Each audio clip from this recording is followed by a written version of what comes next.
Добрый вечер. В эфире информационный выпуск Камши-Ушара. 14 мая Владиславу Григорьевичу Ардзенбо исполнилось бы 74 года. В день рождения первого президента Республики Абхазия в его родном селе Эшера состоялась церемония возложения цветов, в которой приняли участие спикер Народного собрания парламента Абхазии Валерий Кварча, премьер-министр Валерий Бганба, руководитель администрации президента Беслан Барцец, члены правительства, депутаты, общественность, ветераны Отечественной войны народа Абхазии, студенты и школьники. С самого утра в селе Эшера у мемориала первому президенту Абхазии собираются люди.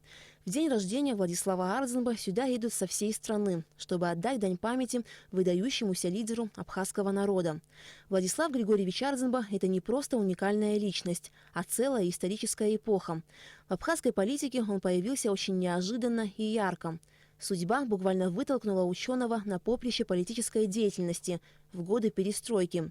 Благодаря высочайшему профессионализму политика, дипломата, а также исключительным морально-волевым качествам, Владислав Ардзенбо, можно сказать, стал творцом современной абхазской истории. В один из самых сложнейших исторических периодов, когда казалось, что весь мир был против маленькой Абхазии, он сумел отстоять не только права абхазского народа, но и само государство. Находясь рядом с этим человеком, выполняя различные задачи, сомневаться в чем-либо, в неправильности или, скажем так, в нецелесообразности тех или иных действий категорически ни у кого не возникало. Он меня поражал именно своим отношением, своей колоссальной большой любовью к своим солдатам. Наши все неудачи в различных операциях, а их немало, к сожалению, было за этот период войны, и подводя итоги этих прошедших боевых действий, он практически заканчивал всегда мыслью, словами. Во-первых, поддерживал командиров различных уровней, чтобы они не падали духом, а всю вину полностью. И он это умел и словами, и своим вот этим отношением высказать. И всю ответственность он брал только на себя. Винил во всех наших неудачах себя. Роль Владислава Григорьевича Ардзенбо в победе народа Абхазии в Отечественной войне 1992-1993 годов невозможно переоценить. В переломный и судьбоносный для Абхазии момент он сумел мобилизовать не только народ республики, но и соотечественников за рубежом. Столкнувшись с угрозой полного истребления под руководством великого лидера и главнокомандующего, представители абхазского народа смогли объединиться. И именно это привело к долгожданной победе. Владислав Григорьевич Ардзенбо – это у нас лидер. Тот, который человек, на самом деле, всю натиск грузинской армады это выдержал. Вместе с населением он рядом стал, и мы сегодняшний день мы находимся на правильном пути. Владислав Ардзенбо сочетал в себе качество подлинного интеллигента, человека скромного, близкого и понятного для каждого. И в то же время он мог быть жестким и несгибаемым, когда это было необходимо.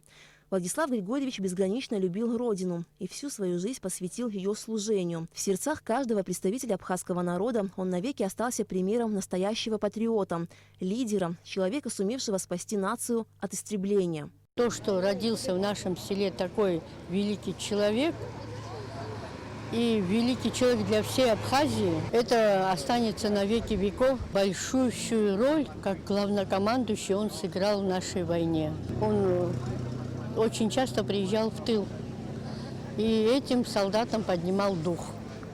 Мне кажется, благодаря его мы действительно выиграли эту войну.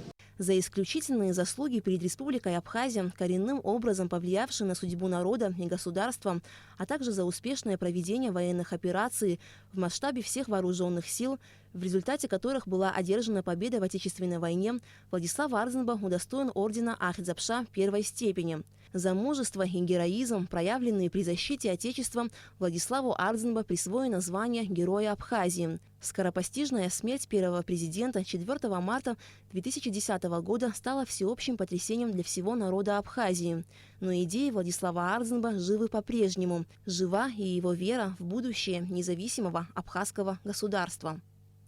Аля Катрабш, Алексей Агухава. Абхазское телевидение. В день рождения основоположника современного абхазского государства Владислава Арзанба в Абхазском институте гуманитарных исследований состоялась презентация книги его мемуаров «Моя жизнь». Книга воспоминаний охватывает период с 1945 по 2004 годы. События изложены в хронологическом порядке, так как были прожиты и прочувствованы автором. Книга издана при поддержке фонда первого президента Абхазии тиражом 1000 экземпляров. Редактор книги воспоминаний – вдова первого президента Абхазии Светлана Джергиня. Книга была подготовлена самим автором Арзанба. Единственное, что он не успел сам ее издать и подготовить к печати. Всю эту работу пришлось сделать мне. Честно говоря, не отваживалась браться за эту работу, понимая, что все-таки автобиография – это особый жанр. Когда я все время вспоминала, как он хотел, чтобы эта книга вышла, я сделала над собой усилие и принялась за работу. Признаюсь, я около 2 лет этим занималась, потому что это было очень непросто. А когда я дошла до войны и военное, и послевоенное время, переговоры, документы, когда я прониклась, прочитала это все, сверила, посмотрела, чтобы все было, как говорится, в порядке, только тогда я поняла, какой невероятный груз ответственности взвалил на себя этот человек.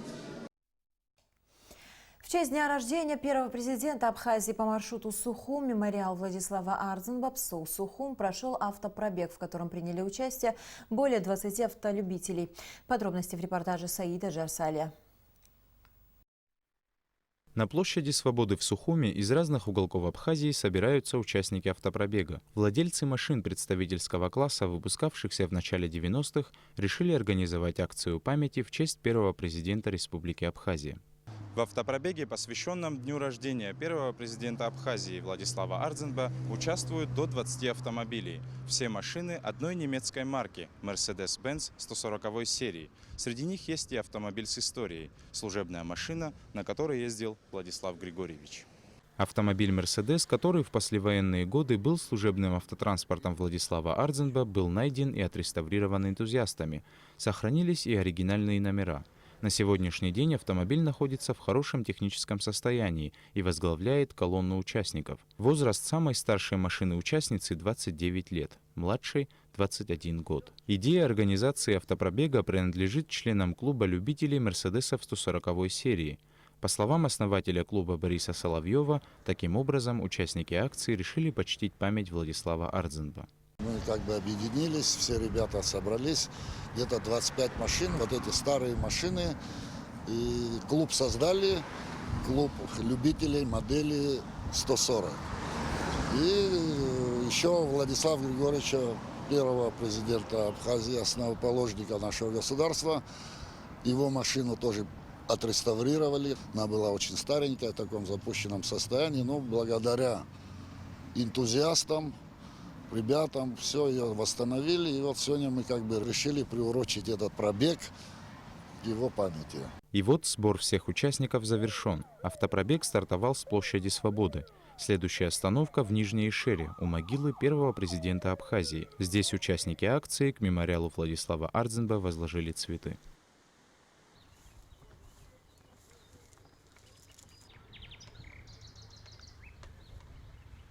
Следующий пункт остановки участников автопробега – ПСОУ. Завершилась акция там же, где и началась, на площади Свободы в Сухуме. Саид Джарсалия, Тамас Чиковани, Абхазское телевидение.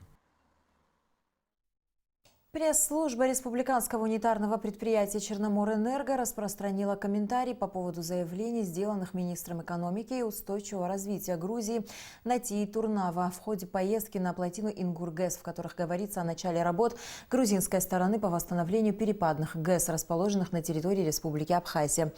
Действительно, из 4 перепадных ГЭС функционирует одна. Тот факт, что требуется восстановление и модернизация всего каскадного комплекса, не является секретом для энергетиков двух двух стран. Хотим напомнить, что Ингургэс эксплуатируется совместно Грузией и Республикой Абхазия. И все решения, касающиеся функционирования данного объекта, принимаются совместно обеими сторонами. Без согласия стороны, в чьей юрисдикции находится тот или иной объект комплекса Ингургэс, вторая сторона не может производить какие-либо действия. Поэтому мы ответственно заявляем, что никаких договоренностей о начале работ, заявленных госпожой министром, на территории Республики Абхазия нет, отмечается в комментарии руководства Черноморэнерго. Руководство Черноморэнерго поддерживает мнение госпожи министра, что использовать эту тему в политических целях неприемлемо, и четко придерживаемся этой позиции в своей работе. В Абхазии должна быть разработана стратегия развития туристической индустрии. К такому выводу пришли участники встречи, посвященной готовности республики к курортному сезону, которая состоялась в Общественной палате. В обсуждении актуальной темы приняли участие министр здравоохранения Тамас Сахнаки, представители Министерства по курортам и туризму, президенты гильдии ательеров Абхазии, Абхазского союза туризма Астамур Ахпа и Анна Калягина. Смотрите репортаж Гугуцы Вардания. Чтобы обсудить организацию работы по подготовке к курортному сезону 2019 года, в Общественную палату были приглашены представители министерств и ведомств, отвечающие за вопросы безопасности, санитарно-эпидемиологической ситуации, сферы обслуживания. То, что туризм – одна из ведущих отраслей экономики Абхазии, в нашей стране понимают все.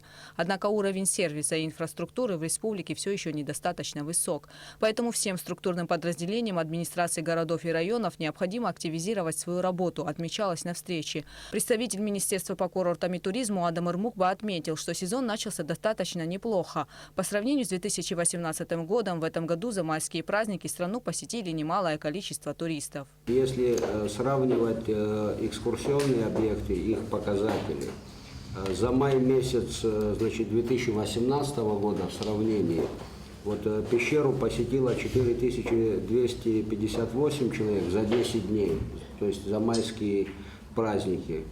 В этом году 7902 человека за 10 дней. То есть в сравнении это больше, чем показатели прошлого года.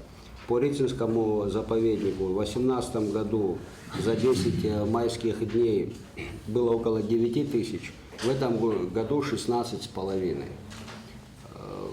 Мне кажется, это существенная разница. Как отметил Адамыр Мукба, подготовке к сезону пляжных территорий уделяется особое внимание. Например, при поддержке администрации города Гагра с 20 мая планируется подготовка пляжной зоны в Гагарском районе. И уже к началу июня она будет готова к приему туристов. Однако существуют проблемы с оснащением пляжных зон. Над решением этого вопроса работает Министерство по курортам и туризму. По мнению журналиста Надежды Венедиктовой, главные проблемы, которые необходимо решить, улучшить санитарно-эпидемиологическую ситуацию и обеспечить безопасность на дорогах. В столице только до Красного моста действует очистительная система, от Красного моста и до Кашкаштака нет. То есть регулярно все травятся, особенно август. Я знаю, что люди после этого часто не приезжают. Мне кажется, туристическая отрасль должна взять это под свой контроль и пробить в ближайшие годы. И второй вопрос – это то, что наши люди гоняют на своих автомобилях по Кадорскому шоссе и других сейчас с такой скоростью, что я удивляюсь, что не давятся дети, особенно отдыхающие. По мнению члена Общественной палаты Низама Хапат, чтобы улучшить качество обслуживания туристов, надо воспитывать в подрастающем поколении уважительное отношение к отдыхающим. Для этого он предложил проводить в школах специальные уроки. Министерство по курортам и туризму совместно с Абхазским союзом туристов также проводит большую работу, направленную на привлечение зарубежных турагентов и увеличение туристического потока в страну. При поддержке Министерства по курортам и туризму сняли передачу, очень интересную. Канал «Моя планета», я думаю, все знают. И планируется скоро съемки передачи на телеканале «Поехали». Будет несколько фильмов, целых 6 фильмов будет снято в конце лета про Абхазию. Я думаю, что к следующему сезону они как раз запустятся, и это будет нам неплохой рекламой. О готовности лечебных учреждений Абхазии к курортному сезону рассказал министр здравоохранения Тамас Сахнаки. В частности, он отметил, что будет усилена работа бригады скорой помощи и дежурных составов больниц. Только в прошлом году за медицинской помощью обратились 8 тысяч туристов. Если проанализировать и прошлый год, нагрузка на наши лечебные учреждения в курортный сезон значительно увеличивается. В 2018 году более 8 тысяч обращений было в медицинские организации республики, да, ну, которым была оказана стационарная и амбулаторная помощь. Преимущественно это Гагарский район. Это разные проблемы, это травмы, пищевые отравления, там солнечные тепловые удары. В Общественной палате обсуждались и вопросы по организации и развитию в стране горного туризма. И, как отмечали участники встречи, в Абхазии есть необходимые для этого природные ресурсы, но нужно развивать инфраструктуру. В итоге участники встречи пришли к выводу, что должна быть разработана государственная стратегия развития туристической индустрии. Члены Общественной палаты намерены разработать и предложить соответствующим структурам свои рекомендации. Гугут Савардания, Ильдар Дамиров, Абхазское телевидение. Роман Даура Начкебе «Берег ночи» вышел на испанском языке. Книга была презентована на международной книжной ярмарке «Фильбоферия дель Либро», которая прошла с 25 апреля по 6 мая в Боготе. В презентации книги принял участие автор Даур Начкебе. Финансовую поддержку в организации поездки писателя в Колумбию оказало правительство Абхазии. Год назад независимое колумбийское издательство «Поклонка Эдиторес» напечатало роман Даура Начкебе «Берег ночи» на испанском языке. Непосредственным переводом занималась знаменитая кубинская переводчица Марсия Гаска. Проблематика войны и насилия над человеческой жизнью оказалась как никогда созвучна социальным потрясением Колумбии. На нашем форуме тематика была «Война и насилие в современном мире». Почему издательство перевело этот роман, издало там? В Колумбии есть очень серьезная проблема по поводу насилия. В 1948 году было там совершено наиболее громкое политическое убийство, был убит один из оппозиционеров. С тех пор началось партизанское движение противостояния власти методом насилия. Сегодня десятки тысяч людей еще находятся в лесу, вооруженные, которые... И за эти годы было совершено очень много насилия, очень много похищений, убийств детей, женщин. Книга была презентована на ярмарке, куда пригласили ее автора, что пробудило живой интерес общественности к роману. И главное, к Абхазии, ее прошлому, настоящему, к ее культуре и традициям. Об Абхазии там почти ничего не знают.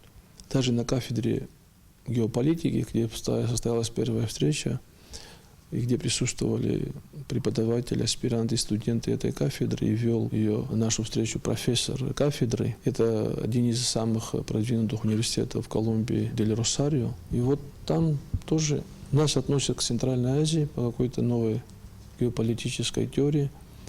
И о нашем существовании, об истории Абхазии, абхазского народа и о войне, которую мы пережили 25 лет тому назад, почти ничего не знали. В ходе поездки Даура Начкебе в Колумбию состоялось несколько встреч, презентаций и дискуссий, чрезвычайно важных для культурного взаимодействия Абхазии с миром. Студенты, литераторы, преподаватели и аспиранты – все были очень заинтересованы нашей страной. Прошло ряд встреч в университетах, презентации в книжных магазинах. Главное событие – это писательский форум на самой ярмарке, на которой несколько писателей дают беседу между собой по какой-то тематике. Кроме того, как отметил Даур Начкебе, состоялись неформальные встречи с писателями, издателями, энтузиастами литературы со всей Латинской Америки. А Абхазия вдалеке от дома обрела настоящих друзей и единомышленников.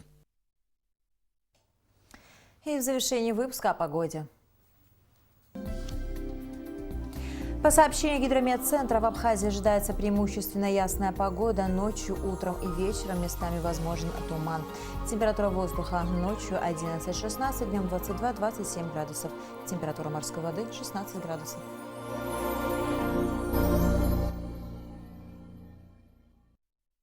На этом наш выпуск завершен. До скорых встреч в эфире.